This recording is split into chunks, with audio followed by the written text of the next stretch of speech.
Snow white গাছটি এমনই একটি গাছ যেটি ঘরের সৌন্দর্য শোভা বাড়াতে সাহায্য করে। আর এটির পাতায় এই ডিজাইনের কারণে এটি আরও আকর্ষণীয় হয়ে ওঠে মানুষের কাছে। এটি আমরা বেশিরভাগ ক্ষেত্রেই ইনডোর প্ল্যান্ট হিসেবেই ব্যবহার করি। এটি ঘরের ভিতরে রাখলে বায়ু দূষিত,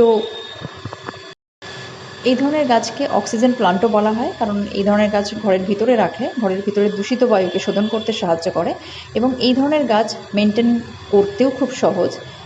ব্যস্ত জীবনে এই ধরনের গাছ বাড়িতে রাখলে এটার মেনটেনেন্স খুবই সহজভাবে করা যায়। কম জল এবং কম আলোতেই এই ধরনের গাছ টিকে থাকে এবং তার সাথে এই ধরনের গাছ বাড়িতে রাখলে মনকেও ভীষণভাবে শান্ত রাখে, ঘরের পরিবেশকে সজীব রাখতে সাহায্য করে।